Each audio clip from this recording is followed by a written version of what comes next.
So, um, have you ever sat in this sterile, freezing doctor's office, just totally exhausted, completely in agony, only to have the doctor walk in, glance at a piece of paper, and cheerfully say, "Good news, your scan is completely clear." Oh, yeah. It's a moment that feels entirely disconnected from reality, honestly. Right. You're sitting there, your body is literally screaming, and the medical system essentially tells you that, well, what you're experiencing doesn't exist. It borders on gaslighting, to be honest. It absolutely does. And, that's exactly what we're tackling in today's deep dive. We are decoding the biology to prove that your invisible pain is, in fact, very real. Exactly. So let's start with why the ultimate medical gatekeeper, which is, the MRI is, well, kind of completely lying to us. Yeah, the MRI, it is an incredible piece of technology, but it has created this massive blind spot in modern medicine. How so? Well, there is this deeply ingrained assumption that visible tissue damage equals pain, right? And so a lack of visible damage equals no pain. But when we actually look at the large-scale clinical data, that assumption just shatters completely. Yeah, the numbers on this are genuinely staggering. Like if Yeah. you take a large group of people over the age of 60 who are completely asymptomatic, meaning they feel absolutely zero back pain, they're out playing golf, picking up their grandkids, whatever, and you run them through an MRI, 36% of them will have herniated discs. Right. And furthermore, 21% of those perfectly pain-free individuals will have spinal stenosis, Right. which is, a significant narrowing of the spinal canal. And it gets crazier because over 90% of these completely asymptomatic people will have degenerated or bulging discs, over Wow. 90%. It's wow. They have these structural abnormalities that look like a total disaster zone on a scan, but they are walking around completely fine. Which, that completely upends how we typically diagnose back pain. Yeah, totally.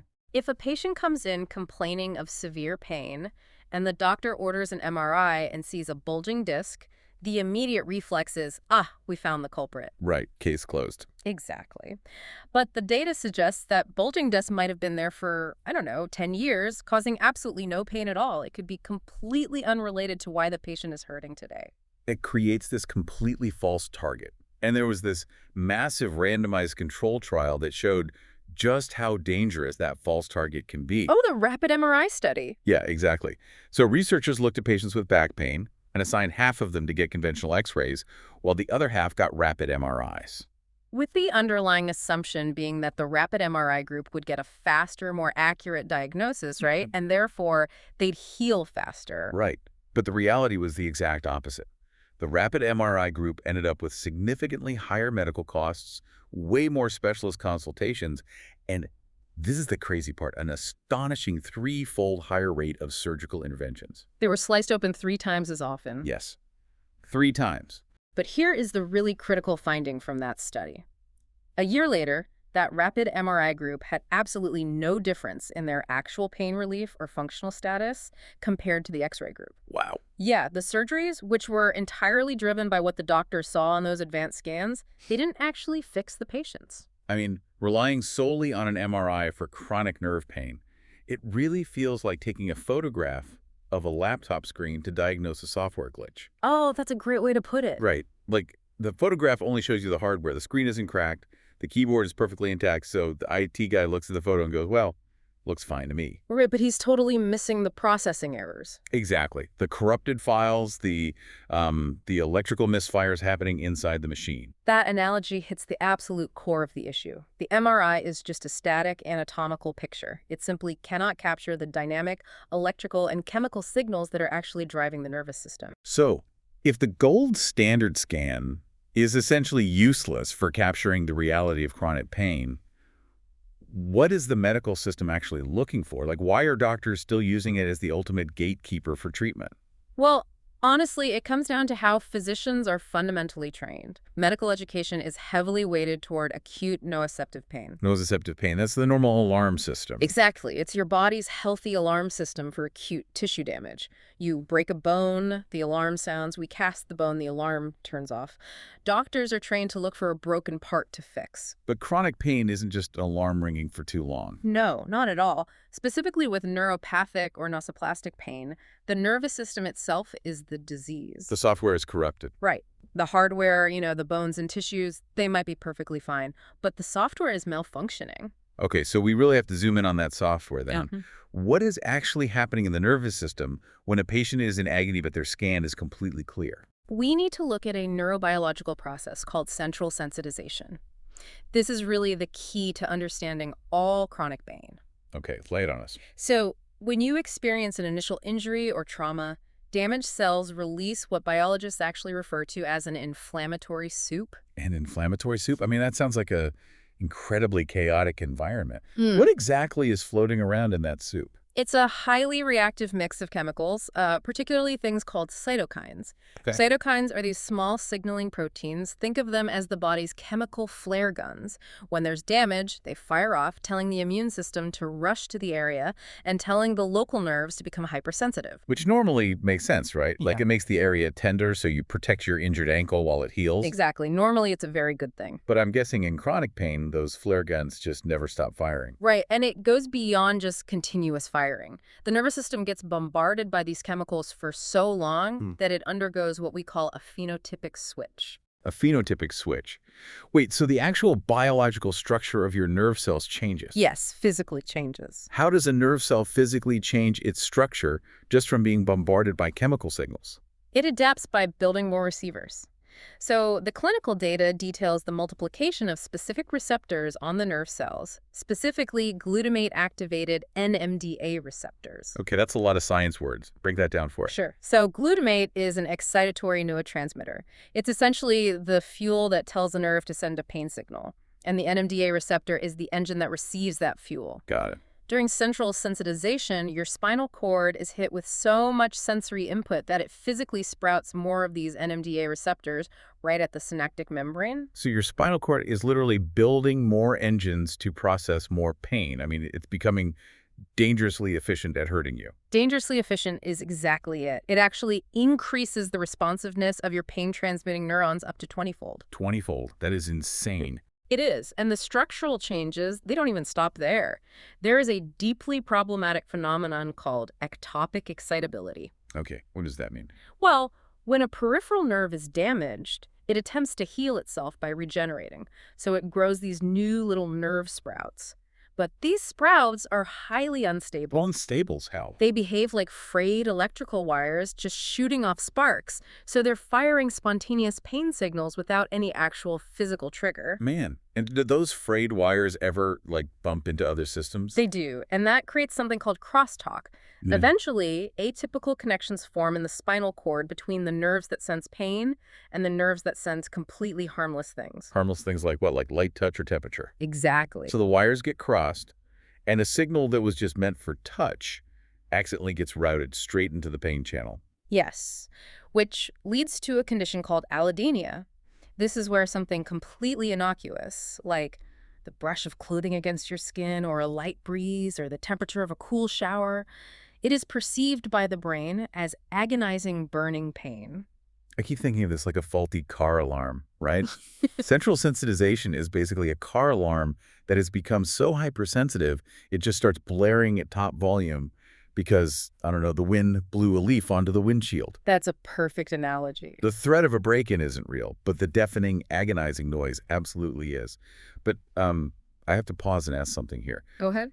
If we are saying the brain is misinterpreting signals and essentially just turning up the volume on its own, doesn't that dangerously play right into the hands of a doctor who wants to tell a patient, well, it's all in your head? Oh, I'm so glad you brought that up. That is the most critical distinction we have to make today. When neurobiologists say this happens in the brain and spinal cord, they are absolutely not saying it is a psychological invention or some kind of hallucination. They are talking about a physical, structural reorganization of your nervous system. So it is entirely physiological. 100%. Low-threshold sensory fibers physically grow into the areas of the spinal cord that are normally reserved exclusively for pain signals. I mean, you can literally look at this under a microscope. Wow. This is neuroplasticity. And we usually celebrate neuroplasticity, right? That's how a child learns to play the piano or how a stroke victim relearns how to walk. The brain adapting. But in chronic pain, neuroplasticity is a runaway train. The body has physically adapted to produce pain out of nothing. You know, when you lay out the immense complexity of this, like a total structural rewiring of the body's alarm system, frayed nerves, massive chemical storms, it makes what happens next in the doctor's office seem almost comical if it wasn't so tragic. You're talking about the pain scale. Yeah, they hand you a little piece of paper with like some smiley and frowny faces and ask you to rate this devastating electrical storm on a simple scale from 1 to 10. Yeah, the 1 to 10 numerical pain scale. It is universally condemned in modern pain management literature, yet it somehow remains the default tool in almost every single clinic. It is exactly like grading a devastating hurricane based purely on wind speed. You just assign it a Category 3 and move on, completely ignoring the massive storm surge, the fact that homes are destroyed, the poisoned water supply, the total exhaustion of the aftermath. Right. But medical guidelines still push the 0 to 10 scale because it's considered, quote-unquote, practical. Well, sure, it is practical for a busy triage nurse dealing with a kidney stone or a broken arm, but it is disastrously inadequate for a chronic disease. Because chronic pain is a multidimensional concept. Exactly. It bleeds into the physical, psychological, spiritual, and social domains of a human being's life. So if the 1 to 10 scale is this broken, what are the validated tools that doctors actually should be pulling out of their toolkits? They should be using multidimensional questionnaires. Things like the brief pain inventory or the CS. Okay, what does SCS stand for? SDS stands for the Support Team Assessment Schedule. And unlike a simple number scale, the CS and similar tools actually measure the ripple effect of the pain. So they ask better questions. Right. They force the clinician to ask things like, how much is this pain interfering with your ability to walk? Is it destroying your sleep architecture? Has it isolated you from your family? How is your anxiety in relation to the pain? I read that some patient advocacy groups even suggest creating a personalized functional scale before you even walk into the clinic. Oh, I love that approach. Right. So instead of throwing out a generic number, you tell your doctor, look, I am at a level 4 today, and my level 4 explicitly means continuous pain day and night. I am unable to focus on a screen for more than 10 minutes, and I am entirely unable to sleep. See, that shifts the entire paradigm of the appointment. The system clings to the 1 to 10 scale because a single number fits so neatly into a tiny box on an electronic health record.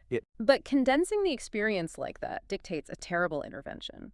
If you just report a 7, the doctor's immediate reflex is to prescribe a chemical to suppress that number down to a 4. Right. They just treat the number, not the patient. Exactly. But if you report, I haven't slept more than 2 hours a night in 3 months, I can't play with my kids, and I feel entirely hopeless, well, the treatment plan cannot just be a single pill. It forces the medical system to look at interdisciplinary solutions. Yes. Physical therapy, pain psychology, sleep aids, social interventions. You know, when your entire lived existence is boiled down to a single digit and then dismissed entirely because of a clear MRI, the damage isn't just physical.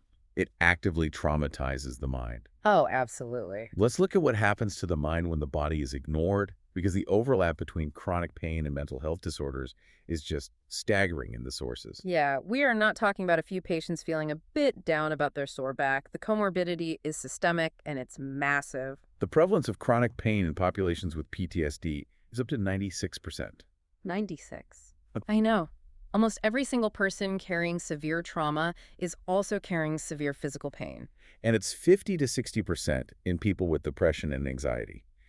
And it is heavily linked to neurodivergence too, specifically ADHD and autism. Very much so. One longitudinal study showed 66.5% of individuals with ADHD experience chronic pain, compared to about 44.5% of the control group. And in a mixed cohort of autism and ADHD, chronic pain was present in over 76% of the group. And we really have to look at the mechanism behind those specific numbers. Like, why are neurodivergent brains more susceptible? Right, what's the connection? Often, individuals with autism or ADHD have altered sensory processing to begin with. Their central nervous system might already operate at a higher baseline of arousal, or they have more sensitivity to environmental stimuli. So their baseline is already closer to the threshold of overload. Exactly. When you introduce a chronic pain condition into a nervous system that is already hypervigilant, the system gets overwhelmed much, much faster. It's an amplification effect. Makes sense. Furthermore, the relationship between mental health and physical pain is entirely bidirectional. The chronic pain acts as a relentless stressor, constantly activating the body's fight or flight response. Which is just flooding the body with cortisol and adrenaline. And that steady stream of stress chemicals actively exacerbates anxiety and depression. And then meanwhile, the resulting depression and anxiety actually lower your pain threshold, making the physical sensation of the pain sharper and more intense. It is a vicious, self-perpetuating loop. It really is. And the social consequences of this loop are devastating. You face a loss of independence, profound shame because you can't contribute at work or at home, and just deep, deep isolation. Yeah. The statistics on suicide are harrowing. The lifetime suicide attempt rate among chronic pain sufferers ranges from 5 to 14%, and the risk of death by suicide is at least double that of control populations. Which really elevates chronic pain from a niche medical complaint to a severe public health crisis. But rather than throwing these patients a lifeline, the medical system frequently compounds the tragedy through a phenomenon called diagnostic overshadowing. I want to break this down because it happens every single day. What exactly is diagnostic overshadowing?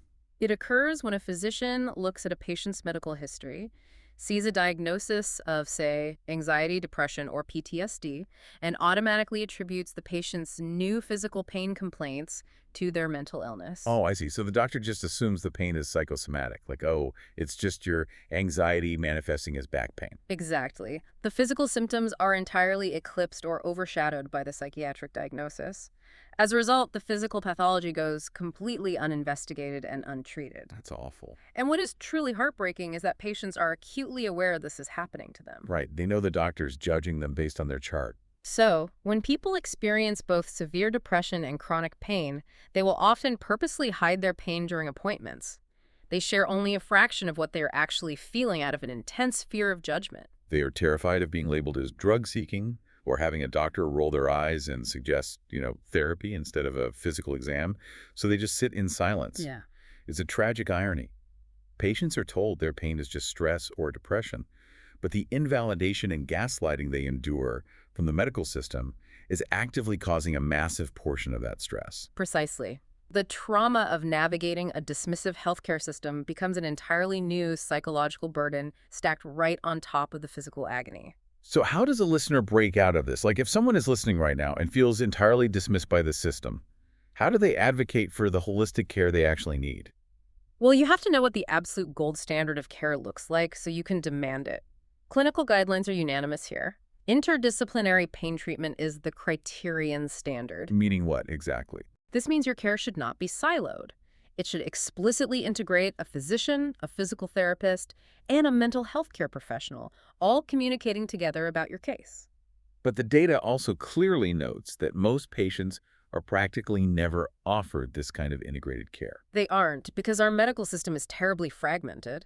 So as a patient, you must drive that integration. You have to tell your primary care doctor, look, I understand my pain is a multidimensional nervous system issue.